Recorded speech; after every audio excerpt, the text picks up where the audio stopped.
Hello दोस्तों, शिक्षा villa के यूट्यूब चैनल में आपका स्वागत है। हम छत्तीसगढ़ के इतिहास के बारे में अध्ययन कर रहे थे। पिछले वीडियो में हमने छिंदक नागवंशी वंश तक देखा था। अब उसके आगे हम कलचुरी राजवंश के बारे में पढ़ेंगे।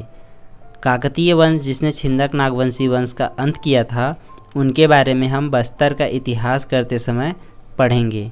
आज हम कलचुरी राजवंशों के राजाओं के बारे में जानकारी प्राप्त कर लेते हैं। सबसे पहले कलचुरी राजवंश का जो उद्गम है वह किस प्रकार हुआ था उसे देख लेते हैं।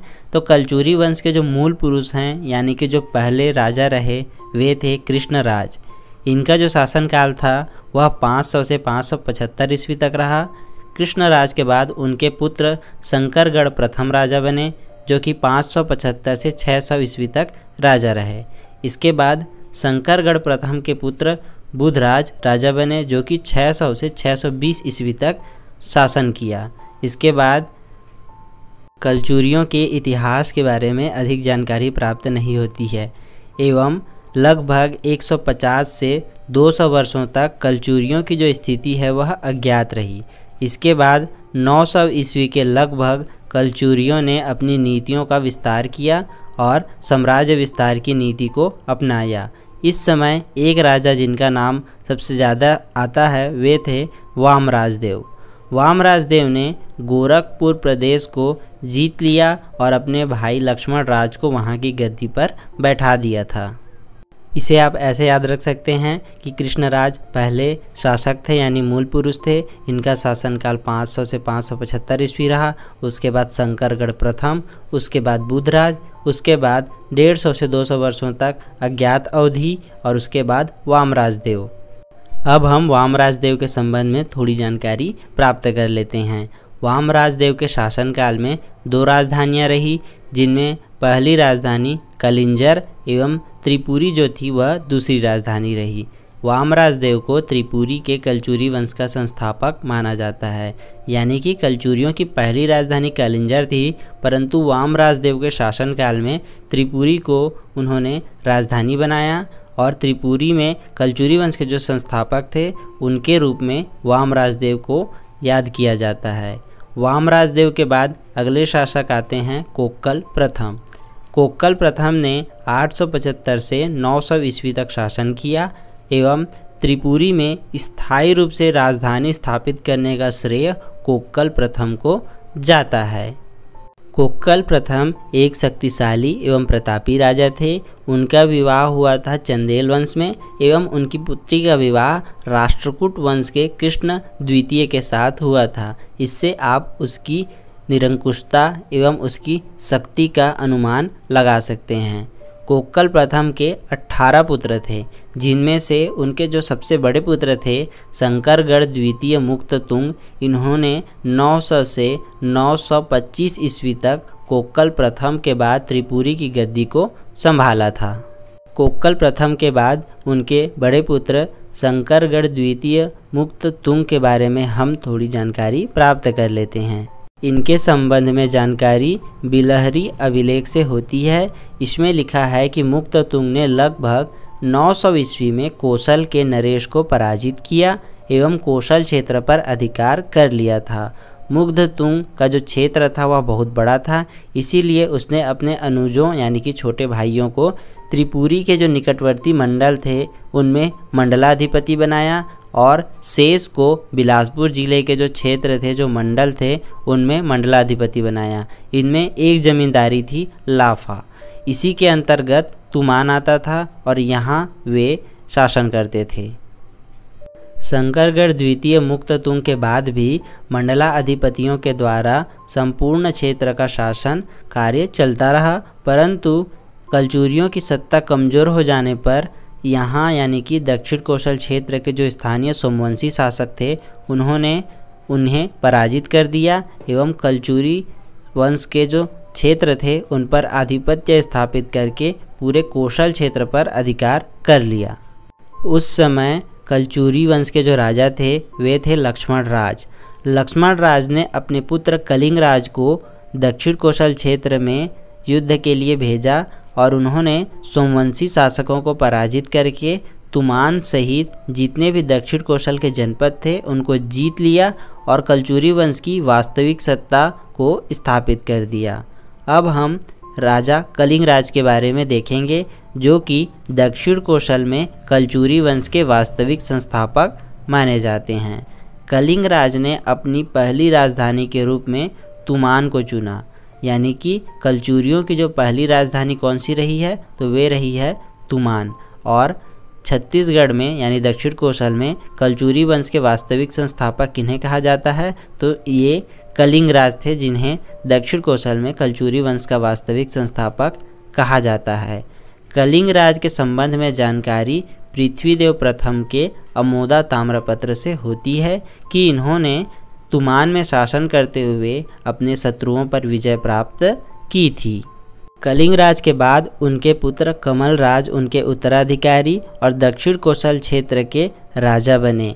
इनके शासनकाल में त्रिपुरी में राज करने वाले कलचुरी वंश के राजा थे गंगदेव, जिन्होंने उत्कल यानी कि उड़ीसा क्षेत्र पर आक्रमण किया एवं कमल राज ने अपनी सैन्य सहायता भेजकर उनकी सहायता की थी। तो इसके संबंध में एग्ज़ाम में पूछा जा चुका है, तो आप इसे याद रखिएगा कि त्रिपुरी के गंगदेव को उत्कल आक्रमण में सहायता देने वाले कलचुरी राजवंश के राजा कौन थे, तो वे थे कमल राज। ठीक है।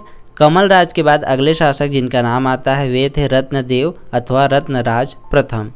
रत्नदेव ने तुमान को अलंकृत किया एवं तुमान को राजधानी के रूप में शासन करने वाले अंतिम शासक रत्नदेव प्रथम रहे थे। कैसे, वो मैं आपको आगे बताता हूँ। रत्नदेव प्रथम ने अपने नाम से रत्नपुर नामक नगर की स्थापना की थी एवं लगभग 1050 ईस्वी में अपनी राजधानी तुमान से स्थानांतरित करके रत्नपुर कर लिया। यानी कि रत्नपुर की स्थापना एवं रत्नपुर को राजधानी बनाने वाले पहले शासक रहे रत्नदेव प्रथम एवं तुमान में शासन करने वाले आखिरी जो शासक रहे वे भी थे रत्नदेव प्रथम। रत्नपुर नगर में इन्होंने महामाया मंदिर की स्थापना की थी और इन्हीं के समय रत्नपुर की प्रतिष्ठा में अत्यधिक वृद्धि हुई, जिसके कारण रत्नपुर को कुबेरपुर की संज्ञा दी जाने लगी। रत्नदेव के बाद अगले शासक रहे पृथ्वीदेव प्रथम, जिन्होंने 1065 ईस्वी से 1095 ईस्वी तक शासन किया। इनके शासनकाल से संबंधित 3 अभिलेखों की प्राप्ति अमोदा, रायपुर एवं लाफा क्षेत्र से हुआ। अमोदा ताम्रपत्र में इनके संबंध में लिखा गया है कि पृथ्वीदेव प्रथम 21,000 गांवों के स्वामी थे, जो कि संपूर्ण दक्षिण कोशल क्षेत्र के अंतर्गत स्थित था। पृथ्वीदेव प्रथम जो थे वह एक प्रतापी शासक थे और इन्होंने सकल कोशलापति की उपाधि धारण की थी। पृथ्वीदेव प्रथम को निर्माण कार्यों में बहुत अधिक रुचि थी, इसीलिए इन्होंने तुमान में पृथ्वी देवेश्वर मंदिर एवं राजधानी रतनपुर में समुद्र के समान विशाल तालाब का निर्माण कराया था। पृथ्वीदेव प्रथम के बाद अगले शासक थे जाजल्यदेव प्रथम। जाजल्यदेव प्रथम भी एक प्रतापी शासक थे और इन्होंने अपने सेनापति जगपाल देव की सहायता से बैरागढ़, लांजी, भंडारा, टेरम, तमनार इत्यादि क्षेत्रों पर विजय प्राप्त की थी। जाजल्यदेव प्रथम ने छिंदक नागवंशी शासक सोमेश्वर देव प्रथम के शासनकाल में चक्रकोट क्षेत्र पर आक्रमण किया एवं सोमेश्वर देव प्रथम को पराजित करके एवं उसकी राजधानी को नष्ट कर दिया। उसने सोमेश्वर देव को उनकी रानियों और मंत्रियों सहित कैद करके रतनपुर क्षेत्र ले गए, परंतु सोमेश्वर देव की जो माता थी गुंड महादेवी, उनके अनुरोध करने पर उन्होंने सोमेश्वर देव को छोड़ दिया था। जाजल्यदेव प्रथम ने अपने नाम से जाजल्यपुर नामक नगर की स्थापना की थी, जिसे वर्तमान में जांजगीर के नाम से जाना जाता है एवं इन्होंने जाजल्यपुर में एक विशाल तालाब का निर्माण भी कराया था। जाजल्यदेव के द्वारा स्वर्ण सिक्कों को प्रचलित किया गया, जिसमें श्रीम जाजल्यदेव एवं गज शार्दुल चित्रित करवाया गया था। जाजल्यदेव के शासनकाल में इन्होंने बाणवंशी शासक विक्रमादित्य द्वारा पाली, कोरबा क्षेत्र में निर्मित शिव मंदिर का जीर्णोद्धार कराया। रत्नदेव द्वितीय ने त्रिपुरी के कलचुरियों की अधीनता स्वीकार करने से इनकार कर दिया था, इसीलिए त्रिपुरी के तत्कालीन राजा गयाकर्ण ने इनके ऊपर आक्रमण कर दिया, परंतु उन्हें सफलता नहीं मिली एवं पराजित होने पर वे वापस चले गए। इसी समय गंगवंशी राजा अनंतवर्मन चोड़गंग ने भी रतनपुर के कलचुरी राज्य पर आक्रमण किया था, जिसमें दोनों के मध्य युद्ध हुआ था शिवरी नारायण के समीप, जिसमें अनंतवर्मन चोड़गंग पराजित हुए और वे वापस चले गए। उसके बाद अगले शासक हुए पृथ्वीदेव द्वितीय। इनके संबंध में जानकारी राजिम शिलालेख से होती है कि इनके सेनापति जगपाल ने सिहावा, कांतार, काकरय यानी कि कांकेर इत्यादि क्षेत्रों को जीतकर अपने साम्राज्य में मिला लिया और उन्होंने चक्रकोट पर आक्रमण कर उसे नष्ट कर दिया। अनंतवर्मन चोड़गंग के आक्रमण का बदला लेने का निर्णय इन्होंने लिया एवं इनके प्रताप एवं साम्राज्य विस्तार की नीति को देखते हुए अनंतवर्मन चोड़गंग भागकर समुद्र तट पर छिप गए एवं उनकी मृत्यु के पश्चात उनका पुत्र मधुका मार्णव जटेश्वर राजा बने, परंतु पृथ्वीदेव द्वितीय ने उसे भी पराजित करके कैद कर लिया था। पृथ्वीदेव द्वितीय के बाद जाजल्यदेव द्वितीय राजा बने। इनके संबंध में जानकारी मल्हार शिलालेख से होती है, जिसमें यह कहा गया है कि इनका राज्यकाल अल्पकालीन था। इनकी मृत्यु के पश्चात इनके बड़े भाई जगदेव, जो कि गंग राजाओं के दमन के लिए स्वयं सत्ता छोड़कर चले गए थे, वे अव्यवस्था एवं राज्य में फैली अशांति को देखते हुए वापस आए और वे राजा का पद संभालते हैं। ठीक है, यानी कि अगले शासक होंगे वे होंगे जगदेव। इनके संबंध में जानकारी खरौद अभिलेख से होती है। जाजल्यदेव की मृत्यु के बाद ये वापस आ गए थे और ये राजा बने थे, परंतु इन्होंने केवल 10 वर्षों तक ही शासन किया था। जगदेव के बाद अगले शासक रहे रत्नदेव तृतीय, जो कि जगदेव के पुत्र थे। इनके शासनकाल में इनके सेनापति गंगाधर थे, जिन्होंने खरौद के लक्ष्मणेश्वर मंदिर का जीर्णोद्धार कराया था। रत्नदेव तृतीय के बाद अगले शासक रहे प्रताप मल्ल। प्रताप मल्ल के ताम्रपत्र, पेंड्रावन, कोनारी एवं पवनी बिलाईगढ़ क्षेत्र से प्राप्त हुए हैं। यह कम उम्र के शासक थे, परंतु इसके बावजूद भी ये शक्तिशाली थे। इनके शासनकाल में इन्होंने तांबे के चक्राकार एवं षटकोणा आकार सिक्के चलवाए थे, जिसमें सिंह एवं कटार की आकृति मिलती है। प्रताप मल्ल के बाद कलचुरियों के शासन का क्रमबद्ध इतिहास मिलना समाप्त हो जाता है एवं 1494 के बाद लगभग 300 वर्षों तक इस वंश के संबंध में किसी भी प्रकार के अभिलेख की प्राप्ति नहीं होती है, जिसे इतिहासकारों ने अंधकार युग की संज्ञा दी है। प्रताप मल्ल के बाद इस वंश के बारे में थोड़ी सी जानकारी देवगिरी क्षेत्र के यादव शासकों के अभिलेख से प्राप्त होती है, जिसमें लिखा है कि यादव शासक सिंहगढ़ के समकालीन रतनपुर के कलचुरी शासक जाजल्यदेव थे।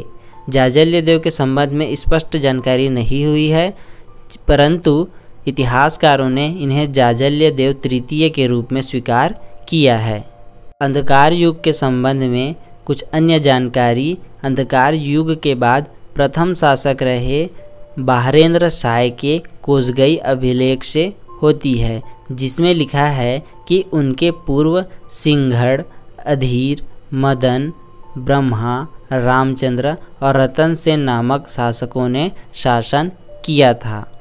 इस वीडियो में हमने अंधकार युग तक के शासकों के बारे में पढ़ा। अगले वीडियो में हम अंधकार युग के बाद शासन करने वाले कलचुरी राजाओं के बारे में अध्ययन करेंगे। अगले वीडियो में फिर से मुलाकात होगी अंधकार युग के बाद शासन करने वाले कलचुरी शासकों के जानकारी के साथ। तो इसी के साथ आज का हमारा वीडियो समाप्त करते हैं। अगर आपको हमारी वीडियो अच्छी लगी तो हमारे वीडियो को लाइक कीजिए, शेयर कीजिए, हमारे चैनल को सब्सक्राइब करके नोटिफिकेशन पाने के लिए बेल का आइकन ज़रूर दबाएं। Thank you.